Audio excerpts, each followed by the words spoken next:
안녕하세요. 저는 고개 돌리면 한 명씩 있을 법한 지극히 평범한 아저씨들 중 한 사람입니다. 제가 올해 요즘 애들이 흔히 말하는 반백살이라는 나이에 접어들게 되었는데요. 50년 동안 살면서 정말 많은 일이 있었던 것 같아요.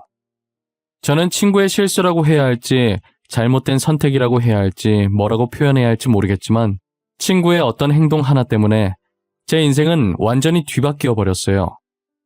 그리고 그 행동으로 인해 친구의 인생도 한순간에 뒤바뀌어 버렸죠.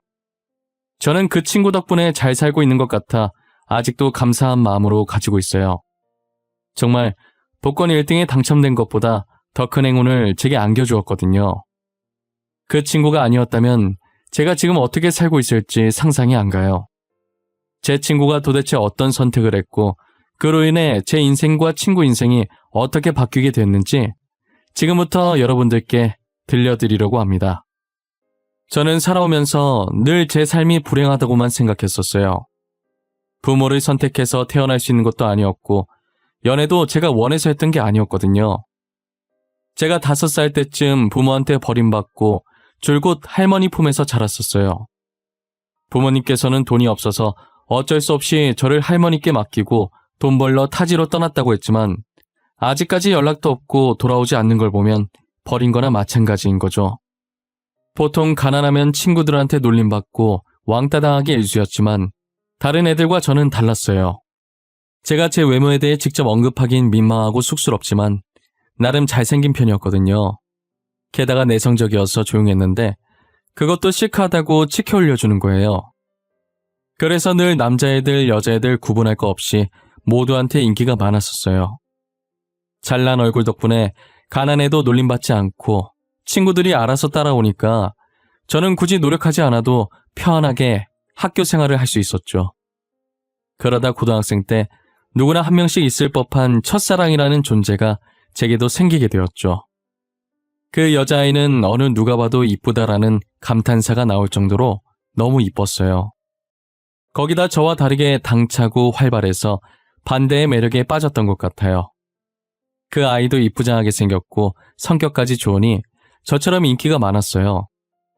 항상 재미로 인기 투표 같은 걸 하면 제가 남자 1위, 그 아이가 여자 1위였었죠. 그래서 가끔 애들이 저와 그 아이를 엮으면서 장난을 치기도 했어요. 처음엔 제가 얼굴만 보고 친구를 사귀는 편이 아니었기 때문에 전교에 그 여자아이가 이쁘다고 소문이 퍼져도 저는 전혀 관심이 없었어요. 제 친구들은 그 아이가 연예인이라도 되는 것 마냥 얼굴 한 번이라도 더 보겠다고 난리였고 저는 그런 아이들의 모습을 보고 고개를 좌우로 흔들면서 한심하다는 생각을 했었죠. 그렇게 2년을 지내다가 3학년이 됐을 때 그 여자아이와 제가 같은 반이 된 거예요. 담임 선생님이 자유로운 성격이셔서 굳이 저희 자리를 마음대로 정해놓거나 그러지 않으셨어요. 저희 보고 학교 등교해서 빈자리에 앉고 싶은 곳에 마음대로 앉으라고 하셨어요. 저는 졸업하면 바로 일하고 싶은 생각에 학교 공부는 때려치우고 일찍부터 자격증을 따놨었거든요. 그래서 수업 시간에 잘 생각으로 제일 먼저 등교해서 맨 앞에 앉았었죠. 맨 앞줄이 어디에 앉든 고개만 살짝 숙이고 자면 책 보는 것처럼 보여서 은근히 안 걸리거든요. 자리를 잡아놓고 그대로 책상에 엎드려서 잤는데 어느 정도 시간이 지나서 시끄러운 소리가 느껴지는 게 반 친구들이 하나둘씩 등교를 한 것 같더라고요. 돗대기 시장처럼 왁자지껄 해졌을 때쯤 서서히 눈을 뜨기 시작했어요. 눈을 뜨니까 제게 안녕하면서 손을 흔들며 인사하는 여자아이 목소리가 들렸어요. 자고 일어나서 그런지 눈앞이 살짝 뿌옇게 보이면서 제 옆에 앉은 아이가 잘 안 보이더라고요. 제가 자세히 보려고 눈을 찌푸렸는데 점점 시야가 돌아오더니 그 여자아이가 보이는 거예요. 안녕? 너 근데 왜 여기 앉았어? 보통 여자애들은 여자애들끼리 앉고 그러지 않나? 그리고 이 자리 선생님 앞이라 부담스럽다고 잘 안 앉으려고 하던데? 그냥 여기 있으면 대놓고 자도 너처럼 안 걸릴 것 같아서. 너 어제 하루 종일 자던데 선생님들이 모르더라? 그래서 한번 앉아봤어. 아, 그래? 이 자리 은근 좋아. 등잔 밑이 어둡다고 선생님한테 안 걸리고 자기엔 최고지. 근데 너도 나처럼 공부 포기했나 보네? 난 이미 공부 포기했거든. 공부를 완전히 포기한 건 아닌데 노력해도 잘 안 돼서 어중간한 상태야. 해야 할까 말아야 할까 고민하는 단계? 지금 우리가 고3인데 아직도 고민을 한다고? 너무 늦은 거 아닌가? 애들 고등학교 입학과 동시에 수능 준비하던데. 야, 너는 늦었다고 생각할 때가 가장 빠르다는 것이다 라는 유명한 명언도 몰라? 난 지금이 가장 빠른 때야. 늦지 않았다고. 열심히 하면 금방 따라잡겠지 뭐. 열심히 하는 거랑 잘하는 거랑 다른 거야. 다 너 위해서 하는 말이다. 너무 상처받지 말고 잘 새겨들어. 저희는 이렇게 오랫동안 대화해본 게 처음인데도 원래 친했던 사이처럼 편안했어요. 그 아이는 소문대로 성격이 되게 밝고 생각하는 것도 엄청 긍정적인 아이였어요. 조용하면서 내성적이고 먼저 다가가지 못하는 저와는 완전히 반대되는 성격이었죠. 그 뒤로도 제게 먼저 인사하고 말을 건네던 게 그 아이였어요. 항상 어떤 상황에도 웃음을 잃지 않는 모습을 보면서 어느샌가 제가 그 아이에게 빠져 있더라고요. 그래서 어떻게 고백을 해야 하나 다른 애들에게 눈에 띄게 하고 싶진 않았고 조용히 쪽지를 적어서 주려니 그것도 괜히 긴장돼서 손이 떨리더라고요. 결국 저는 한참 고민하다가 쪽지에 제 마음을 적어 전해주기로 마음먹었고 대신 제가 제일 친했던 친구에게 쪽지를 그 아이 사물함에 넣어달라고 부탁을 했죠. 그런데 제 친구가 사람 없을 때 넣어야 하니 누군가 올까 싶어 급하게 넣는다고 사물함 위치를 착각해서 그 아이의 사물함이 아닌 그 아이의 친구 사물함에 넣어버린 거예요. 저는 그 사실을 모르고 있었고 하교하려는데 갑자기 다른 여자아이가 저를 부르더니 제가 적은 쪽지를 손에 쥐고서 자기도 저를 좋아하고 있었다고 먼저 다가와줘서 고맙다고 하는 거예요. 당시에는 그날이 제 인생에서 제일 최악의 날이었다고 해도 과언이 아니었어요. 거기서 미안하다고 실수로 잘못 넣었다고 말하면 당사자가 상처받아야 할 것 같아서 거절도 못하고 게다가 저는 주목받는 걸 세상에서 제일 싫어하거든요. 그런데 애들 많은 하굣길에 대놓고 저렇게 말을 하니 당연히 아이들의 관심은 저희한테 쏠려있고 저는 원치 않은 연애가 시작됐고 진짜 정말 최악 중에 제일 최악인 날이었어요. 제 첫사랑은 그렇게 허망하게 고백조차 못해보고 끝이 났어요. 그런데 이게 무슨 일인지 그 다음날 등교를 하니 쪽지를 대신 넣어준 친구가 제 첫사랑과 사귄다는 얘기가 파다하더라고요. 그 말이 사실이었던 건지 늘 제 옆에 앉던 첫사랑이 여자친구와 같이 등교해서 친구 옆엔 자기가 앉고 제 옆엔 여자친구를 앉혔죠. 도저히 사태 파악이 안 될 뿐더러 어떻게 이런 상황이 올 수 있나 싶었어요. 저는 1교시가 마치고 쉬는 시간에 바로 친구를 조용한 곳으로 불렀어요. 이게 어떻게 된 거야? 너 소문대로 진짜 지훈이랑 사귀는 거야? 나 네 말 듣기 전까진 그 소문 안 믿어. 네가 직접 나한테 말해. 소문 맞아. 나 오늘부터 지훈이랑 사귀기로 했어. 너한테 말 못해서 미안하다. 그치만 내가 먼저 지훈이 좋아했어. 알잖아. 남학생들 지훈이랑 사귀고 싶어서 난리인 거. 너 쪽지 잘못 넣은 것도 일부러 그런 거지? 실수 아니었지? 네가 어떻게 나한테 이럴 수가 있냐? 어? 그냥 나한테 차라리 말을 하지 그랬어. 미안하다. 그래도 난 네가 오해라고 말할 줄 알았어. 그런데 이렇게 쉽게 받아줄 줄 알았겠냐? 그리고 네가 언제 좋아했든 우리보다 한참 늦게 지훈이 짝사랑한 거야. 그러니까 포기해. 여자친구도 있잖아. 알고 보니 제 친구가 그 아이를 좋아해서 일부러 다른 아이의 사물함에 제 쪽지를 넣은 것이었어요. 제일 친하다고 생각했던 친구가 어떻게 이렇게 뒤통수를 칠 수 있는지 모르겠어요. 차라리 저한테 솔직하게 말했다면 제가 알아서 포기했을 텐데 왜 이렇게까지 하는지 이해가 안 갔죠. 한동안은 친구한테 정말 화가 나고 제 옆자리에 앉은 여자친구를 보면 답답함에 한숨부터 나오고 부모한테도 버림받고 이젠 연애도 마음대로 못하냐고 내 인생은 왜 이 모양 이 꼴이냐며 한탄했었죠. 하지만 제가 한탄했던 게 무색할 정도로 여자친구는 정말 좋은 사람이었어요. 첫사랑과는 완전 반대의 성격이었고 오히려 저와 비슷하게 엄청 조용한 성격이었죠. 저희가 무심코 지나치는 꽃이나 나비 같은 생명 하나하나도 소중하게 여기던 아이였어요. 그런데 분명히 제 기억으론 저와 사귀기 전엔 여자친구가 남 눈치 봐가면서까지 조용하진 않았거든요. 정말 조용하다 뿐이지 할 말은 다 하고 살았던 걸로 기억한단 말이에요. 이상하게 저와 사귀고 나서부터 하굣길에 어떻게 나한테 말을 걸 생각을 했을지 싶을 정도로 제게 말도 못하고 늘 우물쭈물한 태도를 보여서 한 달 정도는 엄청 답답해했어요. 왜 그런 건가 싶었는데 여자친구는 저랑 반대로 되게 다정한 부모님 밑에서 사랑받고 자란 아이였거든요. 저희가 사귀기 전 어쩌다 교무실 갈 일이 생겨서 갔다가 우연히 제 가정사를 듣게 됐나 봐요. 그 뒤로 저를 너무 좋아하는 마음에 혹시나 저한테 말 실수라도 할까봐 그게 제 마음을 다치게 할까봐 배려한 것이었다는 걸 알게 되었죠. 저를 배려하고 있었다는 걸 알게 되고 나서 저는 여자친구에게 어떤 말을 하든 괜찮다고 가족 얘기든 뭐든 하고 싶은 말 있으면 괜히 내 눈치 보지 말고 편하게 하라고 했어요.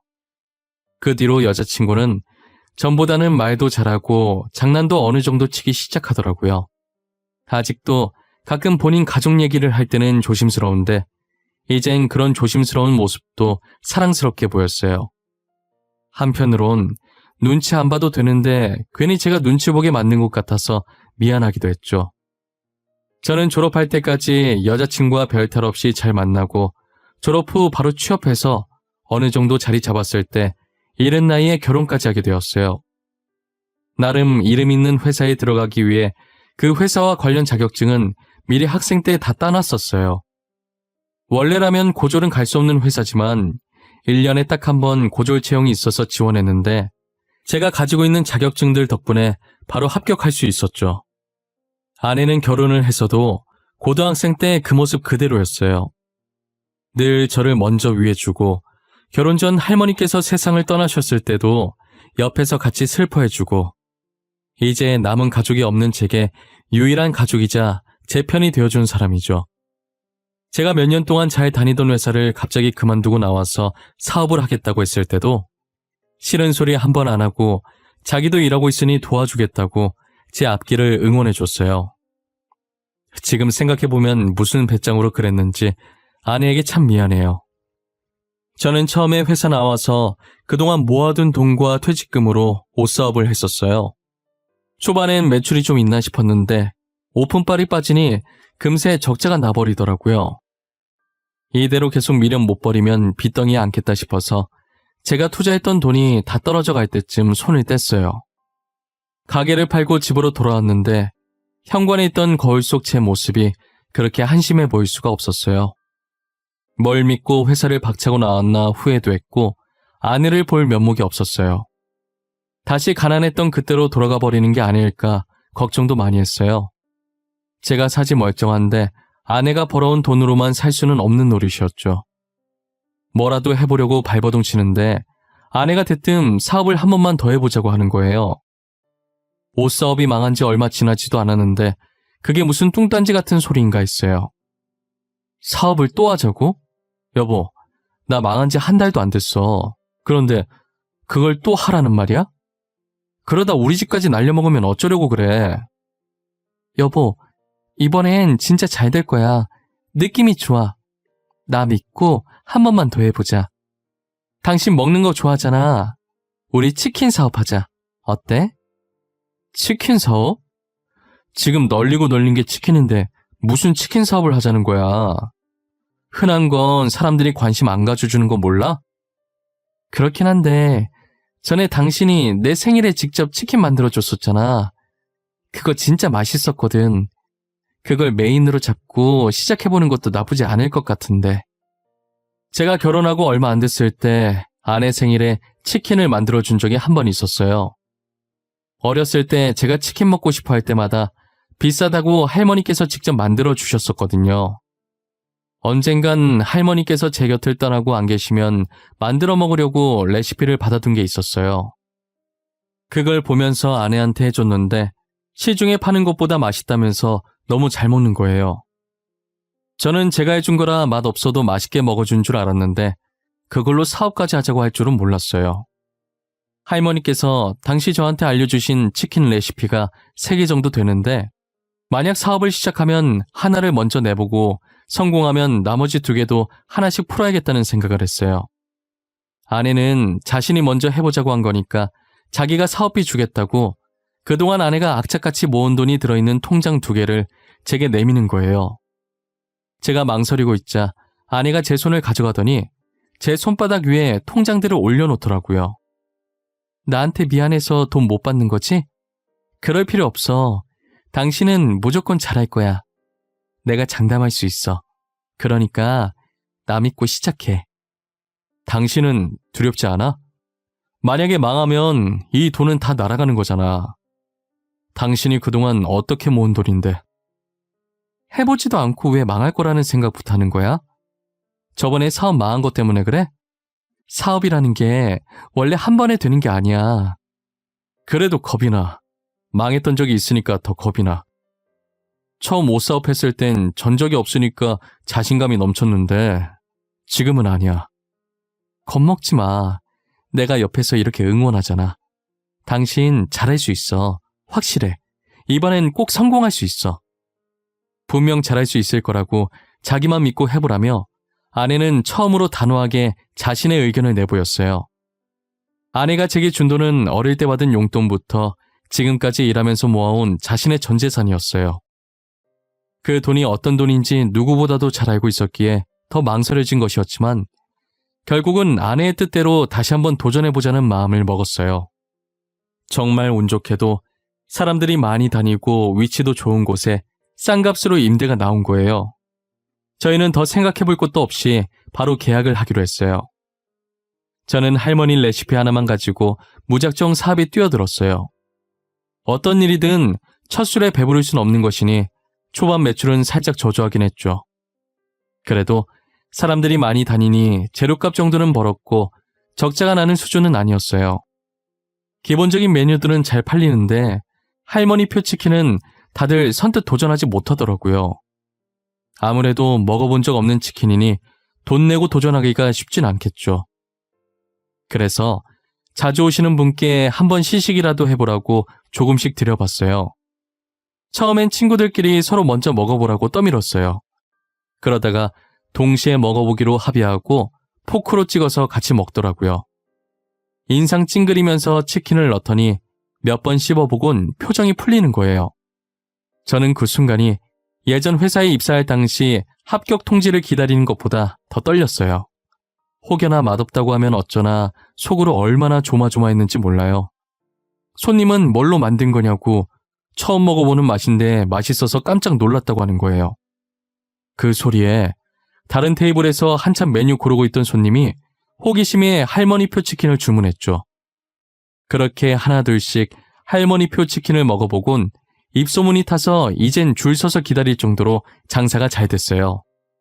한 번은 경쟁업체에서 치킨 비법을 알아내려고 저희 가게에 알바로 들어온 적도 있었어요. 하지만 할머니표 치킨은 알바에게 레시피를 알려주지 않았었고 이미 레시피가 제 머리에 있어서 들고 다닐 일이 없었기 때문에 레시피가 적힌 종이도 찾지 못하고 몇 주간 허탕을 쳤었죠. 제가 우연히 화장실에 갔다가 알바가 다른 사람과 내통하는 걸 듣고 가게에서 쫓아냈어요. 그 뒤로 아무리 바빠도 알바를 쓰지 않았고 대신 처제 부부가 저를 도와주곤 했어요. 사업 성공한 지 얼마 지나지 않아 겹경사로 아내가 임신을 하게 되었어요. 제가 벌어오는 돈으로도 충분히 생활이 될 것 같아서 아내는 일을 그만두고 태교에 전념했죠. 그 뒤로도 저희 가게는 단골 손님도 많아지고 멀리서 찾아와서 먹는 손님들도 생겼어요. 가게는 좁은데 손님은 갈수록 늘어서 한참을 고민하다가 확장 이전을 하기로 했어요. 혹시라도 손님들이 찾을 때 불편함 없게 이전 가게와 이분 거리에 있는 곳으로 옮겼어요. 확장 이전을 하니 건물이 더 커진 만큼 손님들도 더 늘기 시작하는 거예요. 아무래도 가게 확장됐다는 소문을 듣고 이제 가게 커졌으니 언제 가든 자리가 있겠다 싶어서 너도 나도 오신 것 같았어요. 저는 손님들을 밖에서 힘들게 기다리게 하는 것이 늘 마음에 걸려서 기다리시는 분들께 종이컵에 아기 입에도 쏙 들어갈 정도의 조그만 치킨 몇 개를 담아드리곤 했어요. 그게 또 소문이 나서 서비스 좋다고 사람들이 더 몰리는 거예요. 그렇게 저는 체인점도 몇 개 내게 되고 그 사이에 아내는 눈에 넣어도 안 아플 이쁜 딸을 낳았고 나중에는 본사라고 불리기엔 아직은 많이 부족한 정말 소박하고 조그맣게 사무실도 하나 만들게 됐어요. 아무래도 가게가 늘어나니 식재료 발주 넣고 지점들을 관리하는 사람이 있어야 할 것 같더라고요. 이제 저는 각 지점별로 지점장을 고용하고 주방에서 손을 뗐어요. 그렇게 처제 부부와 함께 사무실에서 일을 하기 시작했고 돈과 관련된 업무는 제 아내가 하고 있었죠. 할머니표 레시피는 비밀이라 제가 사업하면서 친하게 지내게 된 분의 공장에 소스를 맡겨서 매일 오전에 각 지점마다 배포했어요. 계약할 때 비밀보장 각서를 썼기 때문에 레시피가 누설될 걱정은 없었어요. 그렇게 2년 후 다른 레시피로 또 치킨을 신메뉴로 출시했고 그 치킨도 반응이 되게 좋았어요. 신메뉴를 첫 출시할 때 하루에 각 지점별로 20마리 한정으로 판매를 했었어요. 그랬더니 가게 오픈 전부터 줄 서 있고 난리가 아니었죠. 그렇게 나오는 메뉴마다 대박치고 매출은 나날이 상승하고 저희 가족은 돈방석에 앉게 됐죠. 전세만 살던 제 인생에서 신축 아파트로 이사가게 되는 날이 올 줄 몰랐어요. 이렇게 좋은 일만 생겨도 되나 싶을 때쯤 정확히 6년 뒤 아내와 제 사이에 문제가 생기기 시작했어요. 최근 들어 아내가 자꾸 사무실에 안 나오고 어디론가 사라지더라고요. 그리고 가끔 집에서 아내 폰으로 전화가 오면 화들짝 놀라면서 폰을 잽싸게 들고 방으로 들어가 저한테 안 들리게끔 조용히 통화를 하는 행동이 영 미심쩍었어요. 외도하는 게 아닐까라는 생각을 잠깐 했지만 지금까지 봐온 아내는 절대 그런 사람이 아니었어요. 하지만 사무실에 안 나오는 횟수가 잦아지고 의심스러운 행동은 날이 가면 갈수록 심해지는데 의심을 안 하고 싶었지만 안 할 수가 없었죠. 아내가 다른 방에서 몰래 통화를 하고 있길래 들어봤는데 한 남자의 이름이 거론되는 거예요. 그런데 어디서 많이 들어본 이름인데 도통 기억이 나질 않더라고요. 누구 이름인지 생각하고 있던 와중에 아내가 전화를 끊으려는 것 같길래 아무렇지 않은 척 소파로 가서 TV 보는 척을 했어요. 대충 통화 내용이 다음 날에 만나자는 말 같아서 몰래 아내를 뒤따라가기로 마음먹었죠. 저는 평소처럼 아내에게 사무실에 간다고 말하고 주차장 구석탱이로 차를 옮겨서 지켜보고 있었어요. 곧이어 아내가 주차장으로 내려와 본인 차를 몰고 주차장을 빠져나가더라고요. 저는 혹여나 놓칠세라 곧바로 그 뒤를 쫓았어요. 한 카페 앞에 차를 정차하더니 이내 카페 안으로 들어가서 한 남자를 만나는 걸 목격했어요.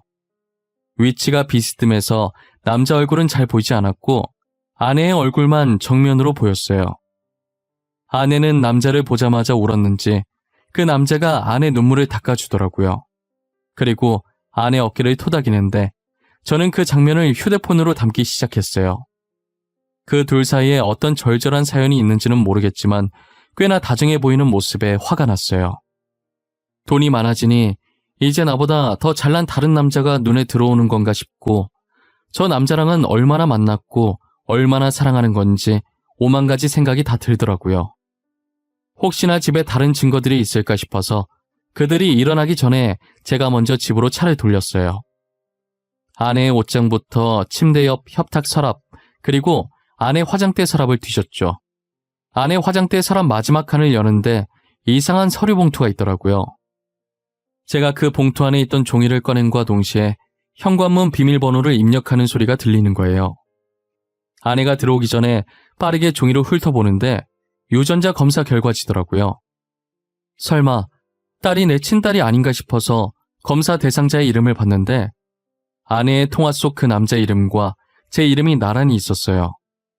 그리고 검사 결과에 그 두 사람의 친자 관계가 인정된다는 글이 적혀 있더라고요. 입을 벌리고 이게 다 무슨 소리인가 경악에 차 있을 때 아내가 와서 종이를 낚아채는 거예요.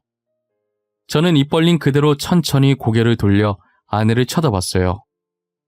여보, 혹시 이거 봤어? 안에 내용 다 읽은 거야? 아니, 사실은 내가 오늘 당신한테 다 말하려고 했는데 이거 내 유전자 검사 결과지던데 뭐야? 당신 나 몰래 뭐 하고 다닌 거야? 혹시 이거 조작해서 나한테 숨겨진 애 있다는 핑계로 이혼해서 다른 남자랑 살려고 했던 거야? 그게 무슨 말이야. 다른 남자라니. 내가 다른 남자가 어디 있다고 그래. 나 당신 말곤 다른 사람 남자라고 생각해 본 적도 없어. 진짜야. 내가 오늘 똑똑히 봤어. 증거 사진까지 있다고. 내가 직접 보여줘야 바른 대로 말할래? 여기 봐. 당신 맞잖아. 당신 왜 이 사람 보고 울었는데? 누군데 이 사람이 당신 눈물 닦아주고 있는 건데? 그런 거 아니야. 그 사람 당신 아버지야. 당신 어릴 때 할머님한테 맡기고 도망가셨던 친아버지라고. 알고 보니 그동안 아내가 계속 사무실 비웠던 게 다른 남자 만나려고 그런 게 아니라 어렸을 때 저를 할머니께 맡기고 도망갔던 부모님을 찾고 있었던 거였어요. 제가 카페에서 본 아내 눈물 닦아주던 사람도 제 친아버지셨던 거고요. 그리고 그 유전자 결과지도 저와 제 친아버지의 유전자 검사였어요. 저는 그것도 모르고 아내가 외도했다고 의심한 게 너무 미안해서 눈물이 멈추질 않는 거예요. 아내는 괜찮다고 자신이 말 안 했으니 당연히 그런 오해할 수 있는 거라고 너무 미안해하지 말라고 저를 다독여주는 거예요.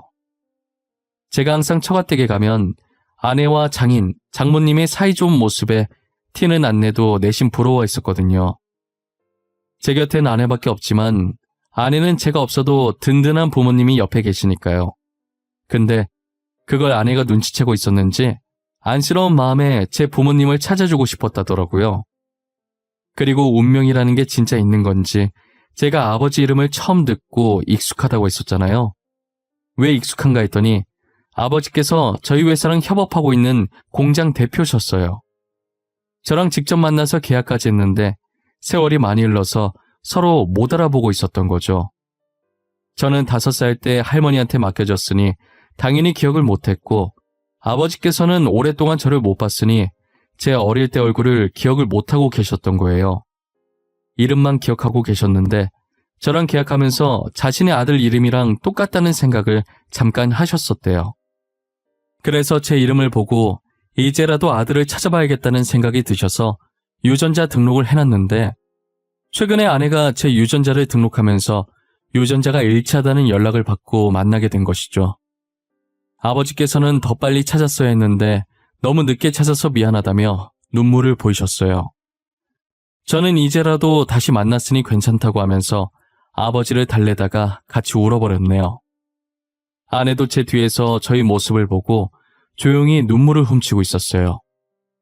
셋이서 30년 동안 못했던 얘기들을 한참 하다가 아버지께서 전화를 받으시더니 다음에 어머니와 함께 오겠다고 하시면서 먼저 자리를 뜨셨어요. 저는 아내의 손을 꼭 잡고 연신 고맙다는 말만 반복했어요. 아내는 이제라도 가족을 만나서 다행이라고 앞으로 행복할 날만 남은 것 같다고 했죠. 그러다 문득 사물함에 쪽지를 잘못 넣어준 친구 생각이 나더라고요.